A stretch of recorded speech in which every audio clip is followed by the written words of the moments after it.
Welcome.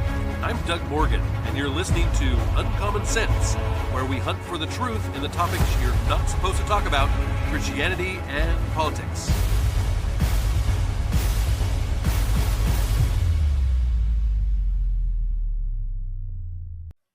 I came across an opinion piece by Matt Walsh, and I found it rather interesting. We have discussed on this very podcast before about how it is imperative that those that we give the privilege to of inviting into our countries assimilate into the culture. It's not that they can't bring, some of their culture with them as they come. It's that the mindset is that they want to be Americans or whatever country they come to. And if they don't, then they need to stay where they are. I mean, what is the point of coming here in the first place if you don't want to be an American? Well, it appears now that our government, our own governments, have been using your money to foster the opposite narrative. They are doing this through secret agencies that are just now being exposed. Do you think this is a good thing or a negative? Let me read the Matt Walsh's opinion piece to you. He says, when first-year university student Henry Norwalk was slaughtered by a foreigner named Vikram Digwa in the streets of Southampton, England, late last year, the indigenous people of Britain, which is to say the white people, finally began to rise up. And as they learned more details about the case, their anger grew. Now, Henry Norwalk had been stabbed simply because he passed a Sikh on the sidewalk, noticed a large blade hanging in front of his clothing, and began recording with his cell phone. That was it. For the crime of filming a Sikh without permission, Norwalk was butchered. And as he lay dying, Norwalk's killer taunted him, hid the murder weapon, and admitted aloud that he had no viable self-defense claim. Digwa also informed police that Norwalk had attacked him racially, whatever that means. It wasn't true, but as we all saw, it was convincing enough for the police. Instead of getting medical assistance for Norwalk, which he desperately needed, they handcuffed him. The British government immediately recognized that Norwalk's murder posed a major threat to their power, mainly because they were obviously complicit in his death. They had allowed the foreigner's family into the country for no reason other than to replace the native population. And then, when the foreigner stabbed a British citizen, they took the killer's side. Making matters worse, in the following days, a man was nearly beheaded by an African in Belfast. We all saw that footage as well. And shortly after that, a 17-year-old girl was stabbed several times in the neck by a Pakistani in Lancashire. It was all caught on video. She was walking along the side of the road, and the cowardly foreigner ambushed her from behind. For British authorities, it was yet another crisis to contain. They're globalists committed to the managed decline of the West, so they would never dream of closing the border or beginning large-scale deportations. Instead, they view all these attacks as a PR problem to solve, so that mass migration can continue unimpeded. But as far as PR problems go, it's a doozy. How exactly do you calm down a population that has every reason to revolt and take their country back in order to protect their children from violent foreign invaders? It's a hard question to answer.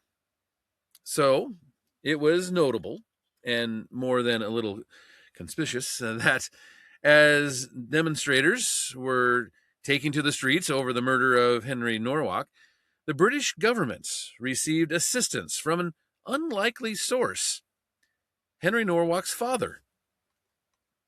While Norwalk's father strongly criticized the police department for treating his son like a criminal, he also went out of his way to affirm that Britain's open border policies had nothing to do with the murder. He stated that inclusivity was a virtue and repeatedly blamed knife crime rather than foreign migration. He made it sound like Britain is falling apart because of the existence of knives rather than the foreigners who are using those knives to butcher innocent white people. Knives have been standard issue utensils in British households since the 1600s, and yet knife crime only became an epidemic in the past few decades. It became an issue precisely at the same time the government opened the borders. Everyone knows this isn't a coincidence. It's common sense. Blaming the abstract villain of knife crime is a farce. It's actually hard to believe that anyone can make this claim with a straight face.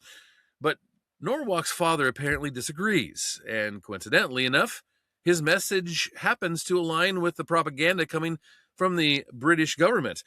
A member of parliament in Britain recently published this op-ed in The Guardian entitled, "I'm a Sikh MP. Here's why we should all heed the words of Henry Norwalk's father." The UK Prime Minister, Keir Starmer, said something very similar. Quote, "When we have a terrible case like Henry's case, we react calmly, as his family have done." David Lammy, he's a deputy prime minister. He agreed. This from the op-ed that was recently published in the Observer, which really leaned into the propaganda. It says, David Lammy said yesterday that he told J.D. Vance, his U.S. counterpart, that his comments on Henry Norwalk were wrong. The U.S. is again showing unusual level of interest in the U.K. affairs. After Vance blamed the murder of Norwalk, a British teenager, on the politics of self-hatred and the mass invasion of migrants, Vikram Digwa, who killed Norwalk in December and was jailed for at least 21 years, was born in Southampton. Norwalk's father does not want his son's death to be used to create further division, hatred, or tension. For the Reform Party, Vance and others, these words seem to mean nothing. That's what it says. Well, a couple of things are happening here. First, they're suggesting that Digwa isn't really a foreigner because he was born in Southampton. But he's absolutely a foreigner. His parents weren't born in the UK. No one in the family made an effort to assimilate. In fact, even after Digwa killed a white British student, his mother helped him hide the murder weapon. His brother lied to police for him. So no, the fact that Digwa was born in Southampton is not relevant. He's not British. He's not a Westerner. He and his family never should have been allowed into the UK. And everyone like him needs to go back to where they or their families came from, whether they were born in the UK or not. And secondly, look at how crass these people are as they scramble to hide behind Norwalk's father.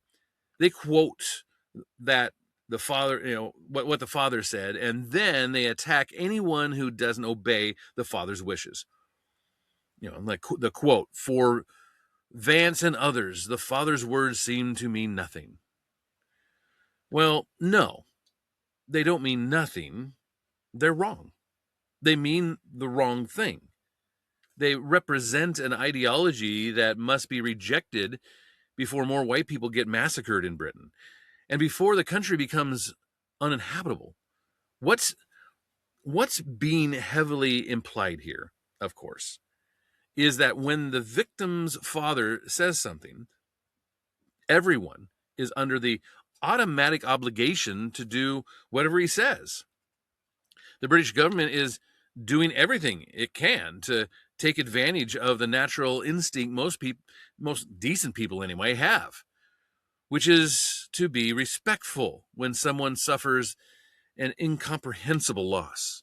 The British government wants to hide behind the father's statements and use them as a shield against all criticism, including criticism of their disastrous open borders policy, which is destroying the entire country in real time.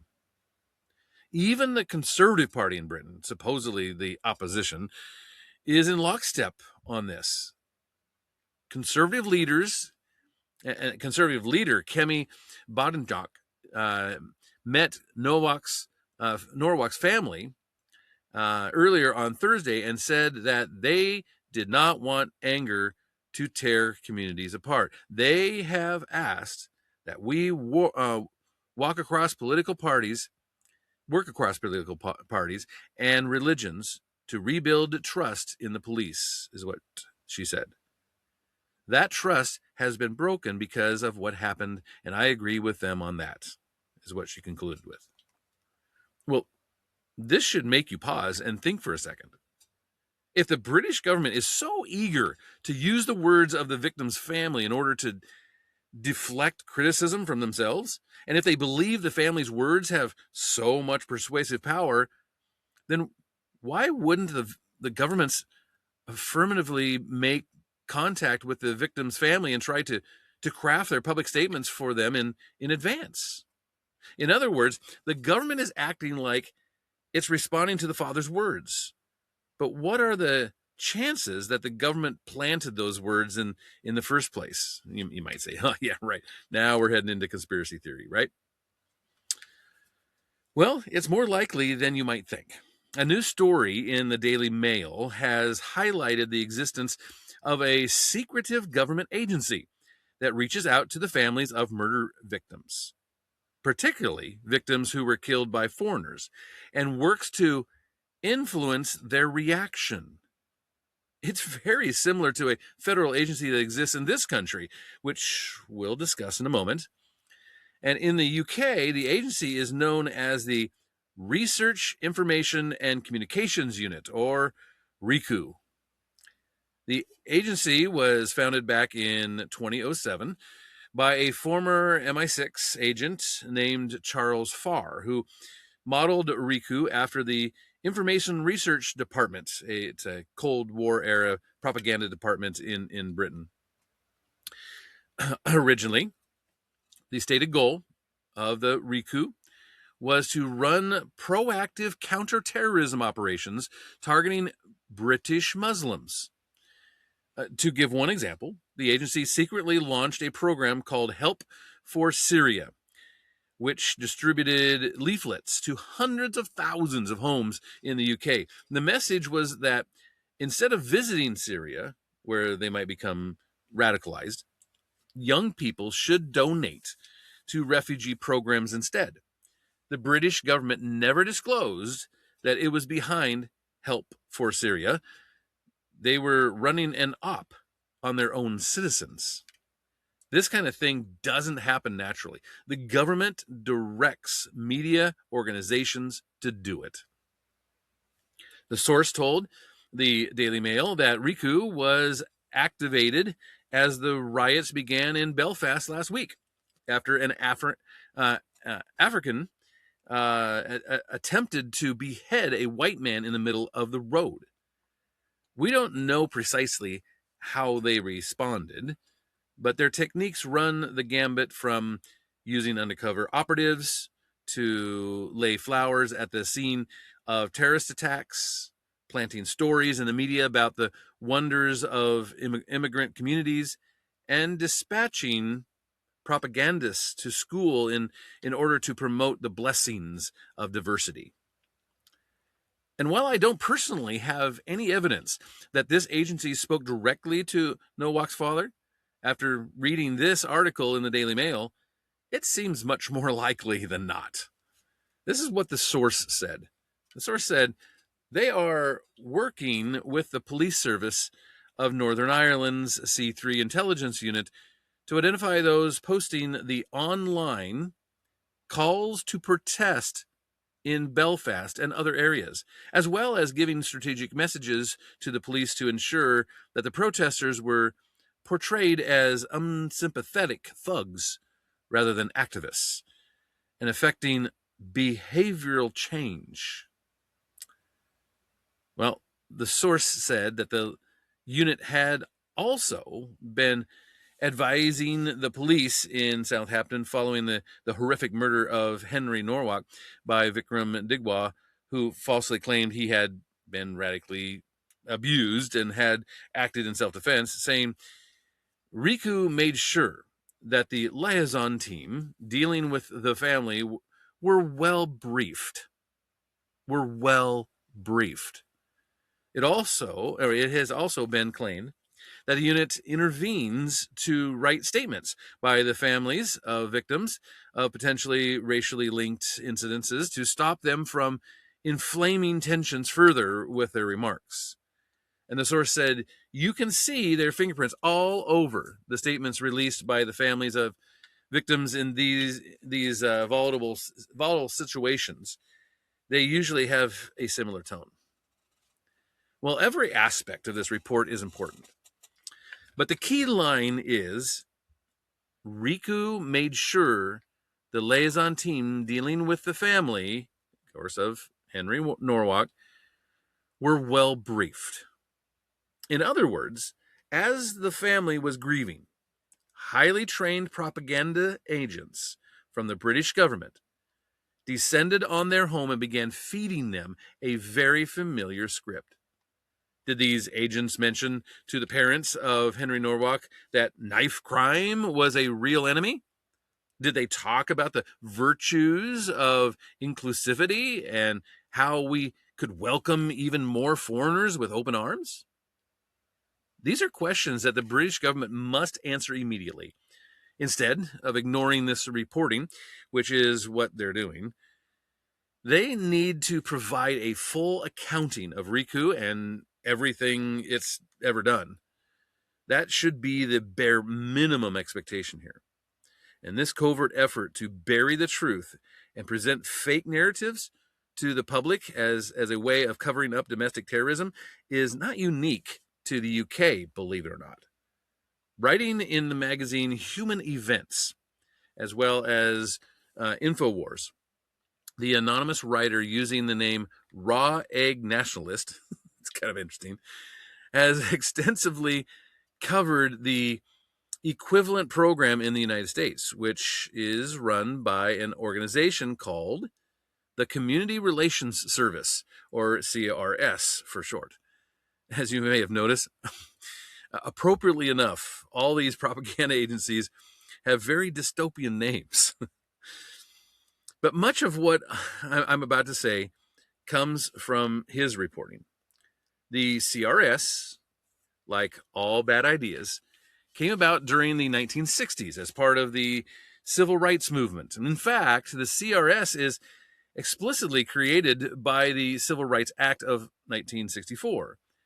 According to its mission statement, the job of CRS was to serve as, quote, the only federal agency dedicated to assisting state and local units of government, private and public organizations, and and community groups with preventing and resolving racial and ethnic tensions, incidences, and civil disorders, and in restoring racial stability and harmony, unquote.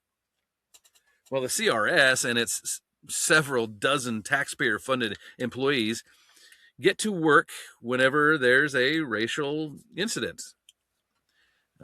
Quote, providing facilitated dialogue, meditation, training, and consultation to help communities come together, develop solutions to the conflict, and enhance their capability to independently prevent and resolve future conflict. Well, after the Matthew Shepard hoax, he was killed in a drug deal by his gay lover. But Democrats insisted it was a hate crime. And Congress expanded the authority of the CRS even further, giving them the authority to handle issues related to gender and sexuality, in addition to race. So if a trans-identifying mass shooter, say, massacres a bunch of children, well, CRS would have jurisdiction. The federal government parachutes into small towns that have just been terrorized by diversity and approaches grieving families that can't possibly think straight and are telling them what to say, supposedly for the good of the country. Think how insane this is. The government goes to extraordinary lengths using your tax dollars to coddle foreigners at every opportunity. The Fed showers them with welfare and payments for fake daycares, discounted housing loans, everything. And then when one of these foreigners decides to slaughter an American citizen, the government presses those citizens into service. While they're grieving, the government puts them to work, making sure that no one gets the wrong ideas about newcomers or migrants, or whatever they call them. The CRS was deployed twice to Minneapolis after George Floyd's overdose. That's per CBS News. What exactly did they do there? They certainly didn't tamp down the unrest. They oversaw the worst race riots in decades. It seems quite possible that instead of trying to pacify rioters, the CRS did everything it could to provoke them. It would be part of their established pattern of behavior to go to the Minneapolis Police Department and local media outlets and tell them not to blame George Floyd for his own death, even though he clearly overdosed. Is that what happened? It would explain a lot. Let's continue reading, okay, shall we? This is from CBS, and once again, it says, at one point, the CRS office employed 600 professional staff, including mediators and community outreach experts in regional offices in Philadelphia, Dallas, Seattle, Detroit, Los Angeles, Atlanta, and Boston. In a speech in July of 2024, Justin Locke, a former director of the Community Relations Service, lauded the office's accomplishments. Locke said the office had been, quote, at the intersection of some of the most crucial moments in our nation's journey toward justice, unquote. In 2020, when Americans marched in solidarity with the people of Brunswick, Georgia, Louisville, Kentucky, and Minneapolis, Minnesota followed the deaths of Ahmaud Arbery, Breonna Taylor, and George Floyd. CRS engaged with communities as an impartial, confidential facilitator, helping stakeholders identify and implement solutions that help communities to heal and move forward. This is what Locke said. So they weren't just present at the George Floyd riots. They also oversaw Ahmaud Arbery, the riots there, and the Breonna Taylor riots. Presumably, they've been involved in every major riot in modern American history. There's no evidence that they prevented any kind of racial tension or violence whatsoever. Instead, there's a mountain of evidence that the CRS exists to lie to the public about what's happening to their country, to create the conditions where foreigners and black criminals can run rampant with total impunity. The alleged conservative majority in Congress isn't skeptical about any of this. Even though the Trump administration has effectively dissolved the agency, Congress has just they've appropriated $20 million to the CRS, saying that there's a need for the conflict resolution and violence prevention activities of the Community Relations Service. So we have a very unusual situation here. We have an agency that's been dissolved and has no employees at this point. They just received tens of millions of dollars in federal funding. presumably the idea is that whenever a federal judge orders the Trump administration to reopen the CRS, or whenever a Democrat takes over the White House, the CRS will be ready to go. It's yet another area where the Republican-controlled Congress, which is supposed to advance the president's agenda, has been undermining it. But for now, at least, the CRS is defunct. It is a cancer that, in one form or another, has been spreading across the Western world, and we can't allow it to reestablish itself ever again.